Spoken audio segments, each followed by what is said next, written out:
नमस्कार दोस्तों, स्वागत है आपका मेरे चैनल पे। दोस्तों, जैसा कि आप जानते हैं कि रशिया ने S-400 सिस्टम चाइना को दिया है, इंडिया को वह देने वाला है, लेकिन उसने अभी चाइना को S-400 सिस्टम देने से मना भी कर दिया था और इसके अपग्रेडेड वेपन सिस्टम को भी देने से मना कर दिया था। इसके दो कारण हो सकते हैं, क्योंकि दोस्तों रशिया को पता है कि अगर इंडिया और चाइना के बीच में युद्ध हुआ तो इंडियन एयरफोर्स S-400 सिस्टम की परवाह नहीं करेगी और इवन उसे डिस्ट्रॉय कर देगी। तो ऐसे में अगर रशियन वेपन सिस्टम फेल होते हैं तो इससे रशिया की साख भी कम होती है और फ्यूचर में उसकी आर्म्स सेल्स भी कम होती है, और साथ ही वह इंडिया को और ज्यादा अपग्रेडेड S-400 सिस्टम देगा, क्योंकि इसकी मिसाइल ज्यादा अपग्रेडेड है चाइना के कंपैरिजन में।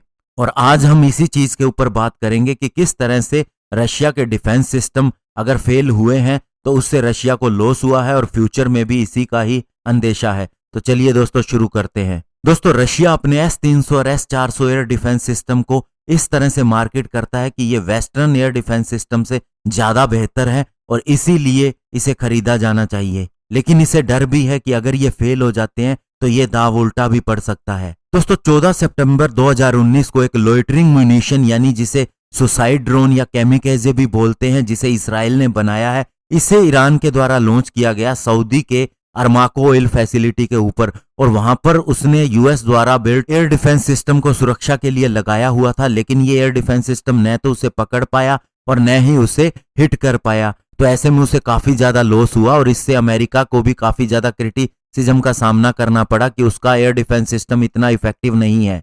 और इस पर रशियन प्रेसिडेंट व्लादिमीर पुतिन ने कहा कि किस तरह से हमारे S-400 सिस्टम अगर यहाँ पर होता तो इसे बचा लेता, और कितना बढ़िया डिसीजन लिया था ईरान ने जब उसने S-300 सिस्टम खरीदा था, और तुर्की ने भी S-400 सिस्टम खरीदने का फैसला किया।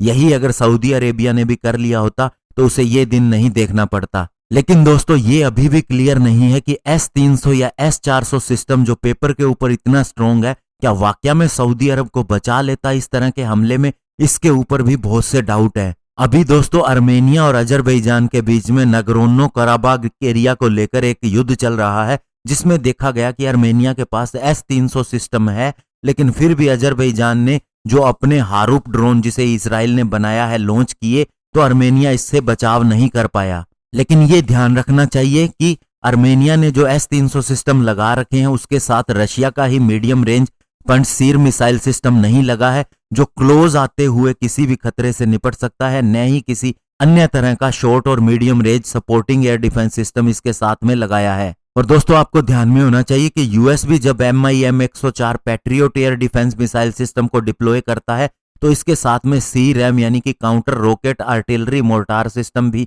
लगा होता है, ताकि क्लोज रेंज के थ्रेट से निपटा जा सके। साथ ही दोस्तों, अगर आर्मेनिया का केस देखें या फिर सऊदी का केस देखें तो इसके अंदर एक चीज और डिपेंड करती है कि इन सिस्टम को ऑपरेट कौन कर रहा है और उसकी कंपिटेंस कितनी है इसे चलाने के लिए। जैसे दोस्तों, रशिया ने 2018 के अंदर S-300 सिस्टम सीरिया को दिया था, लेकिन अभी भी उसे ऑपरेट करने के लिए रशियन पर्सन वहां पर प्रेजेंट है, जिसका सीधा सा मतलब है कि इसे इफेक्टिवली चलाने के लिए रशियन पर्सन की जरूरत है। सीरिया अभी भी अकेले अपने दम पे इसे ऑपरेट नहीं कर सकता।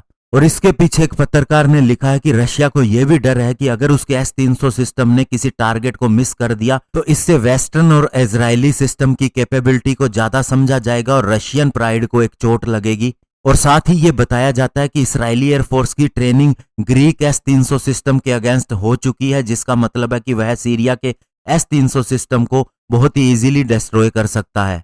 और दोस्तों, अगर रशियन सिस्टम फेल होते हैं तो इससे फ्यूचर में इनकी सेल को लेकर बहुत बड़ा खतरा हो सकता है। और साथ ही जब इसके साथ एक और रिस्क जुड़ा हुआ है कि यूएस की सैंक्शन भी लग सकती है अगर इस सिस्टम को कोई देश खरीदे तो। और ऐसा पास्ट में सोवियत रशिया के साथ हो चुका है, जब 1980 में लेबनान के अगेंस्ट सीरिया ने रशियन मिलिट्री हार्डवेयर का इस्तेमाल किया और ये बहुत बड़ी संख्या में डिस्ट्रॉय कर दिए गए। और दोस्तों, पास्ट के अंदर लेबनान के बेका वैली के अंदर इसराइली वारप्लेन से मुकाबला करने के लिए सीरिया ने बहुत से सोवियत रशिया के द्वारा बनाए गए सरफेस टू एयर मिसाइल को लगाया था, जिसके अंदर SA-2S, SA-3S, SA-6S सिस्टम का कॉम्बिनेशन भी था, जिसका नतीजा ये हुआ इसराइल को peace for Galilee operation launch करना पड़ा पैलेस्टाइन लिबरेशन ऑर्गेनाइजेशन के अगेंस्ट जून 1982 में, और एक एयर सुपरमेसी हासिल करनी पड़ी लेबनान के ऊपर। और इसराइल ने एक ऑपरेशन लॉन्च किया जिसका नाम था मोल क्रिकेट 19। इसके अंदर उसने सीरिया की बैटरीज को पूरी तरह से तबाह कर दिया, उसके एयर डिफेंस सिस्टम को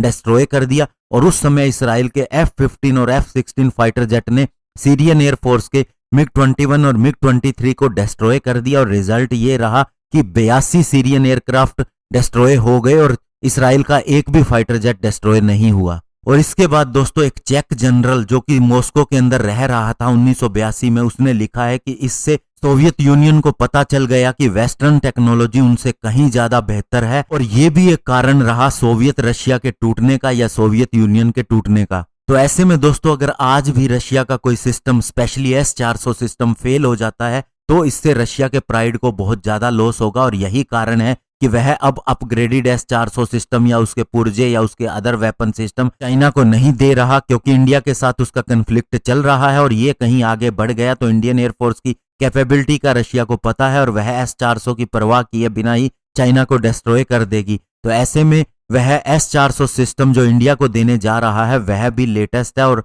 बहुत ही मॉडर्न टेक्नोलॉजी का है अगर उसका कंपैरिजन चाइना से किया जाए। धन्यवाद। जय हिंद।